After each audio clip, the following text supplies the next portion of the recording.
Female Center of Excellence. That's it. Got it right for the first time.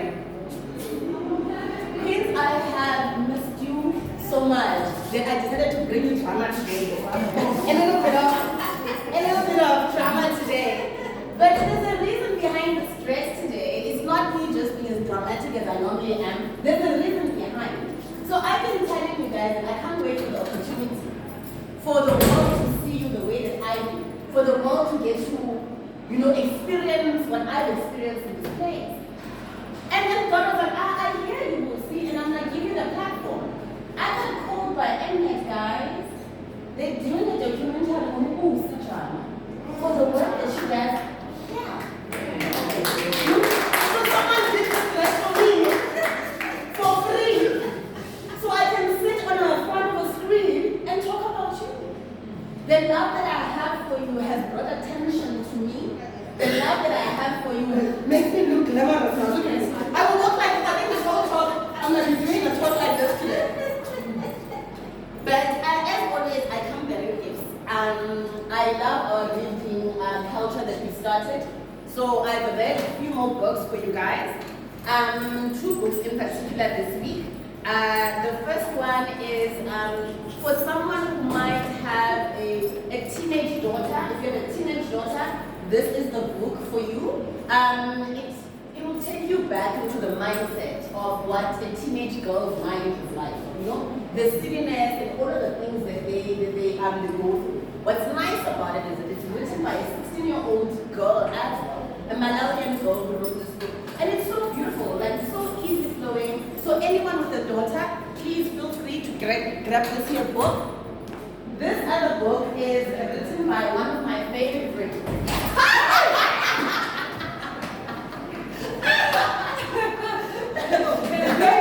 Who can get to the book first?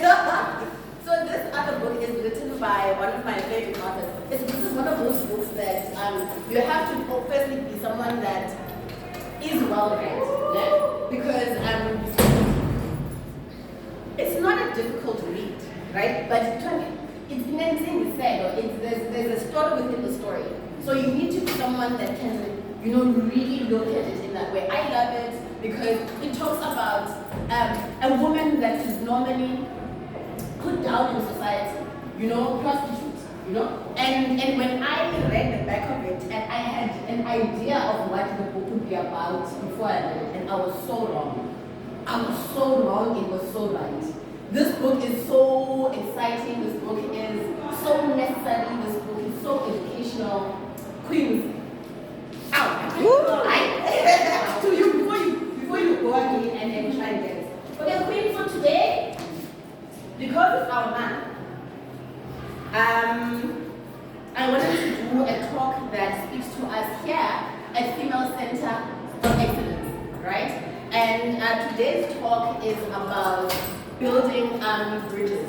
And the reason why I came up with this, the reason why I thought to do this topic was actually inspired by Mtendeshe. Mtendeshe, I asked her to do a video for me because when the people at Mnet spoke to me, they wanted to talk to me, they wanted to interview me, but they also wanted to hear from other people that are in the space and what they have to say about me. So I chose Mtendeshe because Mtendeshe had already invited me to her home. In the sense of when she had a problem in her family, she didn't hesitate calling me. So because she had that element of trust that she had bestowed upon me, when this opportunity came, I thought, let me do the same. Let me trust her to be the one to speak and say who it is that I am from her personal view. And what I learned from listening to her video is that she is inspired by my storytelling abilities. The fact that I can go back into my own life and retell a story and have it aligned, with whatever the message is. So today I thought, let me go back to that. Let me go back to doing storytelling in that way. So today's topic is building bridges.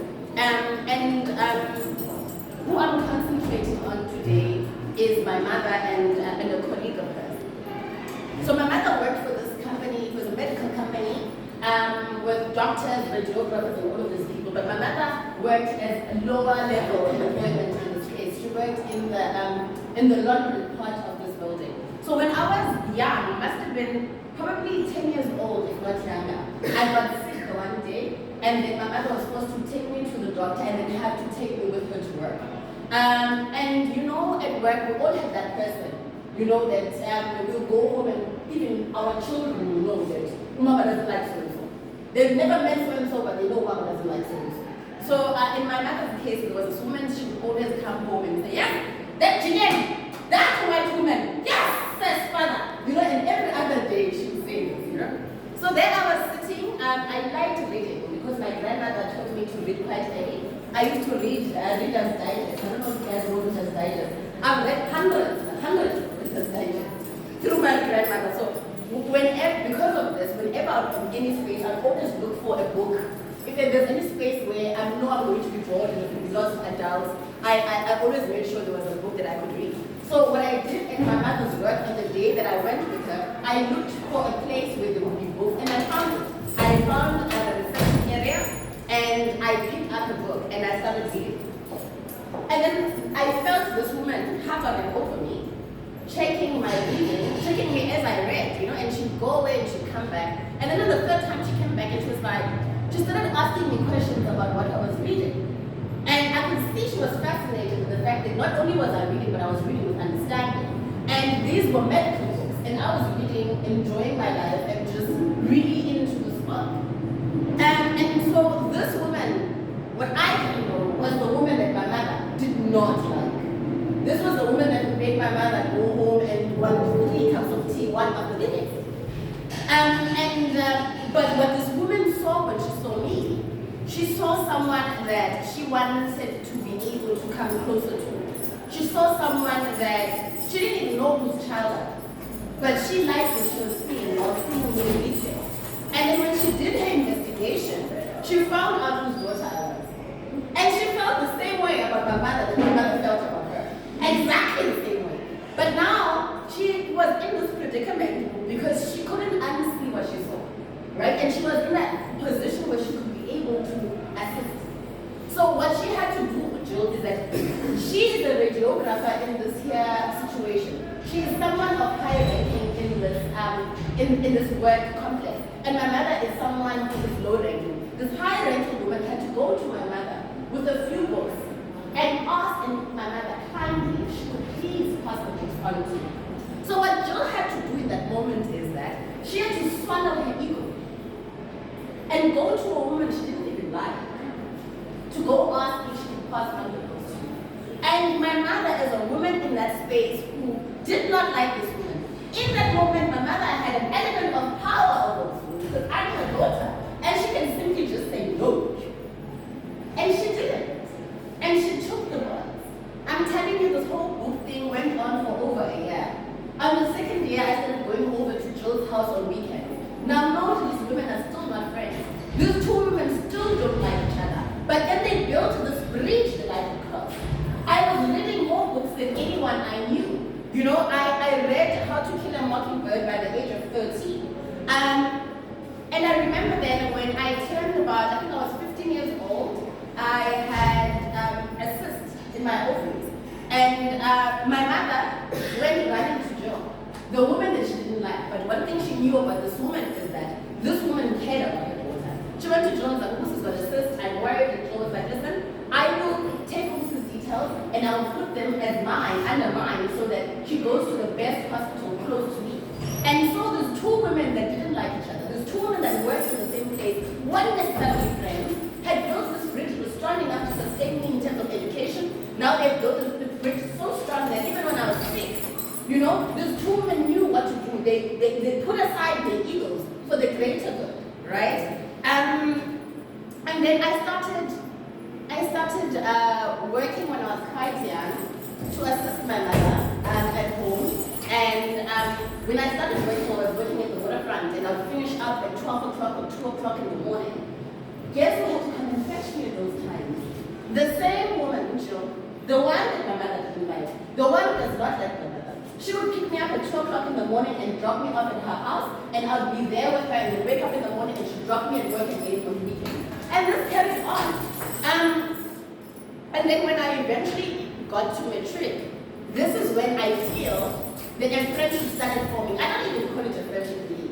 They started sort of kind of warming up to each other a little bit. You know, because now the excitement of all of the things that were happening in my life, the only other person who understood it would be Jill, because my father was autistic, you know. So there's two women that came from two different worlds, were co-parenting with this one person. And these two women I will highlight over and over, did not like each other. And then what happened is years passed, I started working, and as you know, my mother passed away. And my mother passed away while I was pregnant with Susie. There has never been a week in my pregnancy that I was not at Jill's house. And when I gave birth to my son, one thing I knew for sure is that on the other side of those doors, Jill is waiting for me to see this child. And what I didn't mention about Jill is that Jill was the only child with no child. She couldn't have children. So this woman who swallowed her ego, although she was someone with no team, now is someone who, in 2023, not only has me, but has my son Ufusunzi. Ufusunzi is the only grandmother that he's ever known in this life is Jill, because his own grandmother had already passed. So this woman will even, I'm telling you now that 2 weeks ago I just went, because I think it was still school holidays, right?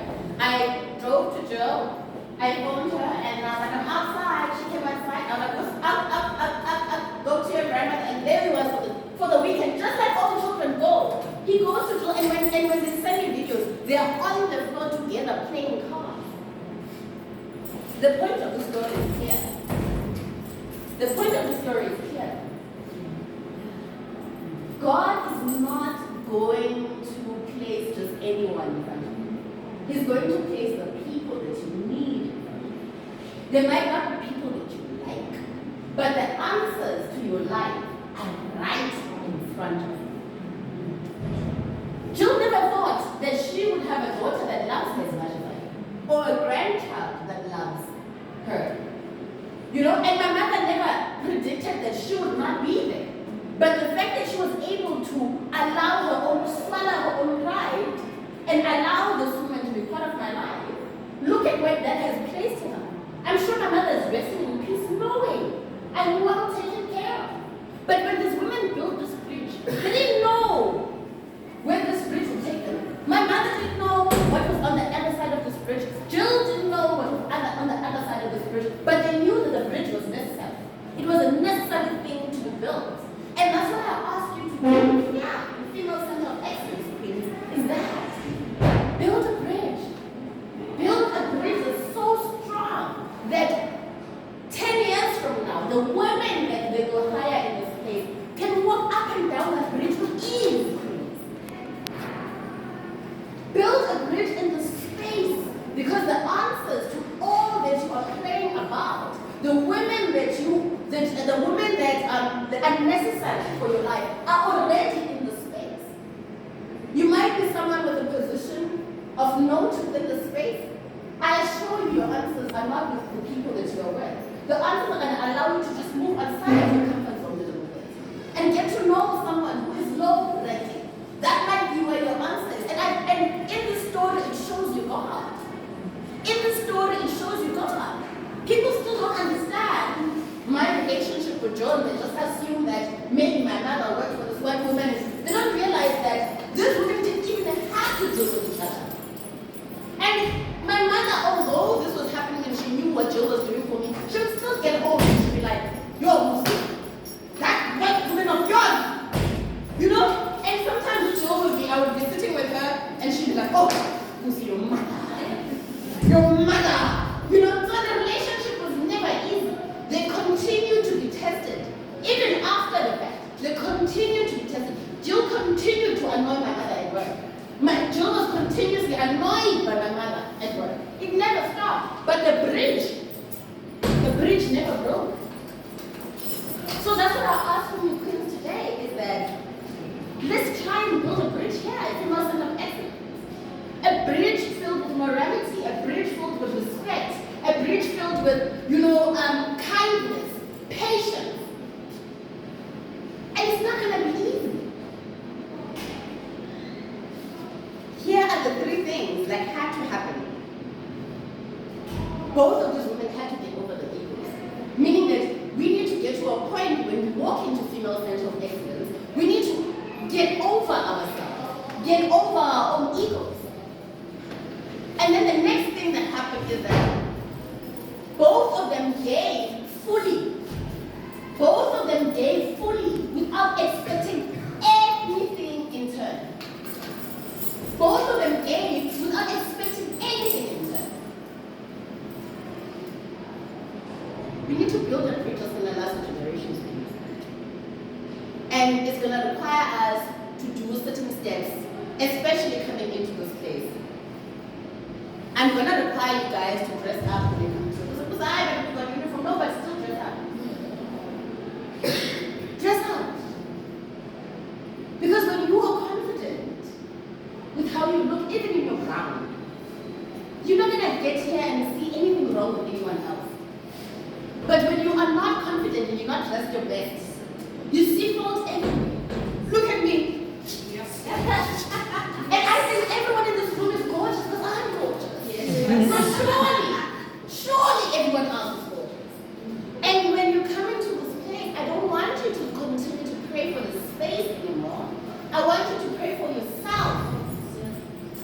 Because you have fault in you. I want you to pray for yourself as you come into this place so that you can be able to control yourself in this place. So you can be able to represent God better in this place. Don't pray for the situation and just pray for you. But you changing, it changes everything. Don't worry about tonight and what she's doing. Don't pray for her. Even if you find her loud and forget about her. Pray for yourself so that you can handle yourself in the best way, even if none is here.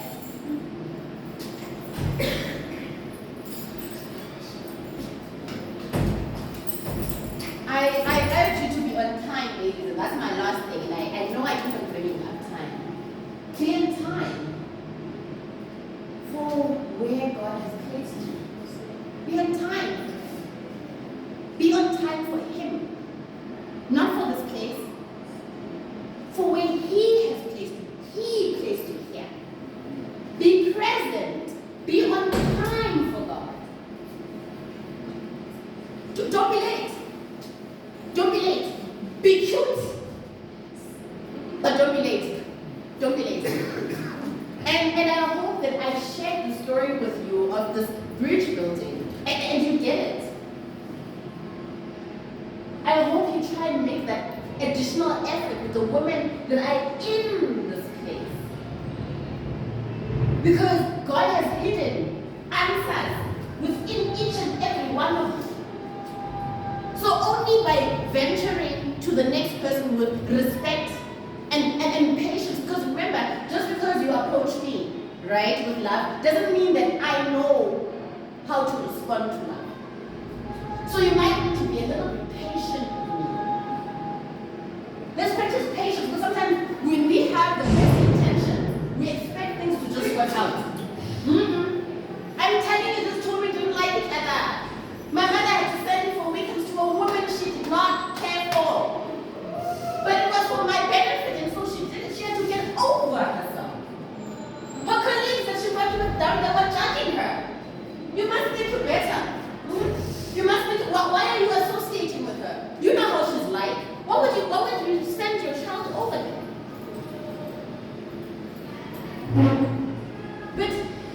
But I want you to practice the kind of movements my mother did, because she not only did this bridge, now that I think of it, it's not the only bridge she built for me. Even with my father, it was the same. My father was a man that wasn't present. But my mother, on the other hand, made sure we are close enough. Knowing full well that when I would get to that man would tell me this, that, and the other about her. But what she wanted me to have is a relationship with my father. Because they had a failed relationship. That failed relationship has nothing to do with this relationship. So she had to get over herself. Send her child to a man that she knew was contributing nothing on the table for this child. And she did it for me, so I can get to know my father and not go around looking for my father and other people for the rest of my life. Because that's the thing that you don't understand about. two imperfect people. No one is perfect. Not even the one that's left to take care of the child is perfect. So my mother God was a woman that was able to get over herself after that. And I'm grateful even for that, what she did with my father, because it allowed me to get to know the man for who he is. Good and the bad. Because the bad that he possessed is also in me because I am his child. And without having known my father, I wouldn't have been able to control the parts of me that aren't okay. Ladies, if you're going to learn anything from Martha Thatcher's daughter, learn to get over yourself. Because when we do, God's answers are right. Did you hear me that this woman worked in the laundromat? Right? Look at her daughter.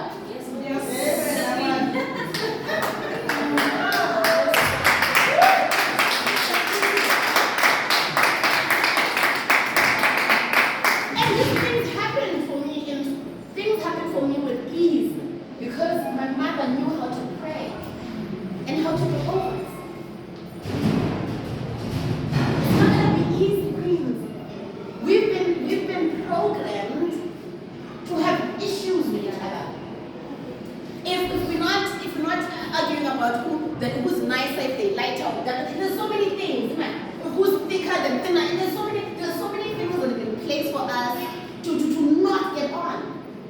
I want us to challenge ourselves. Get over ourselves, not anyone else, not anything else. Just get over yourself, and so that you can see what God has placed in front of you. God put you a female set of excellence for a reason. Female set of excellence for a reason. Please open your eyes to what's in front of you. Open your heart to what's in front of you. And I know you've been hurt, and I know you've been disappointed, and I know people have said things about you behind your back. Leave that in the past. Get over yourself and create a bridge who is so strong. I want a female sense of excellence, so when people apply and to be awarded, they pray even harder that God, please let me end up in Telford. Please, let me be like those queens there, female sense of excellence. Please, I want us to have that level of conduct. A bridge that is known for that. I want, when they speak of female sense of excellence, they speak of support. They speak of kindness, women of virtue, warriors. I'm so grateful to have had the opportunity to speak about you. When I spoke about you, Queen, it was me sitting down, I was wearing this dress at the studio. It was just me, and there was the cast here. They was busy filming me. So at some point, yes, because I'm very passionate about you, I started looking. I started going and talking. Because the question they asked me about you guys, and I started telling them about who you are to me, my love for you, all of those things. And when I looked up, everyone, when a cameraman, when a person who had the book over me, when I produced, everyone was crying. And all I was talking about is who you are to me. You've allowed me into this place. Not once did you ever question me. You built a bridge strong enough for me to be confident to stand on stage and say, I love those women. Those women have God in them. God placed me there because He already exists in that place. Let us build a bridge, ladies, that they will talk about for decades and decades and decades. The door is open. I was here at Female Center of Excellence and I said this. And I said, I want the world to see you different. And I'm back saying, the world's going to see you different because I spoke. I spoke about you. God could have appointed anyone to speak about you. But He chose this crazy girl because He knew. So if we speak about things in this place and they happen, that means God is very present in this place. Tap in. Tap in. Tap into His glory. It's here in human form. You might be sitting to the answer to all of your prayers. And you keep on walking past it like this every day and going to your office, not greeting the people that are there.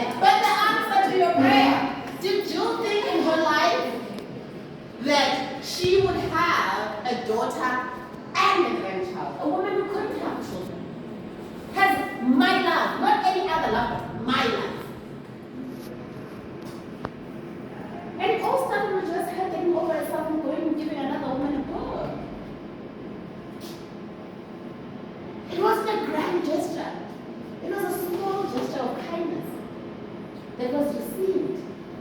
And it changed my whole entire life. Had my mother not taken that book, I would have been pregnant and alone, with no one to take care of me. Never once did I feel lonely because Joe never, ever, I mean, for some of the guys have got toys inside. I've never bought my child a toy since he's 7. On his 7th birthday, he got 7 gifts from Joe alone. 7. He gets gifts on Christmas. He has gifts on Easter. Like gifts with gifts. I give away Vusumu's gifts to other children. That's how many gifts he gets. Imagine if my mother hadn't taken those books. Because she had an element of power over a senior in that moment. And she continued to humble herself. Queens, I've missed you. As you can see, I can't stop talking today because I've missed you. I've missed you, and I hope you take this that I'm giving you. I hope you take this book that I'm giving you. And I hope you build this bridge. Because you might build a bridge here that's actually going to sustain your children.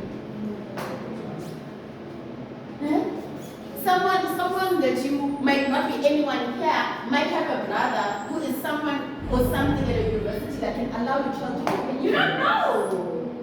You don't know. You don't know what God has placed in people. You don't know. Who benefited more between Joe and my mother? Both. Both. Jill has no parents and no children, and she's retired. Her family's from PE and she's alone with people. But is she? Ufus and I were sneaking into Jill when it was COVID. We'd be sneak in. Because we are not going to visit her. We are not going to visit her. We're not going to let her be alone.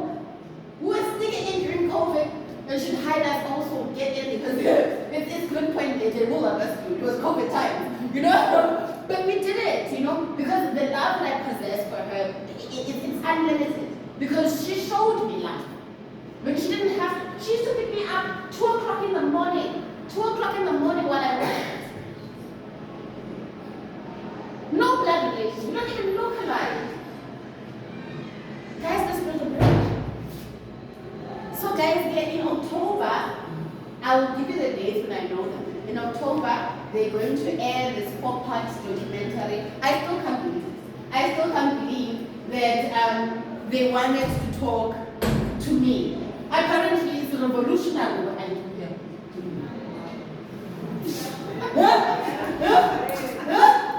So please, I'm going to give you the date and you can get to hear who you are in my life, and the world gets to hear who you are in my life. And I thank you because I said this here, and because praying women pray for me also in this space. The things that I want for you and for myself are becoming real. They are becoming real. So I hope I'll see more of you in this month. Because I haven't seen you guys in a little bit. But I thank you so much for your time, Queens. Thank you for who you are in my life. Thank you so much.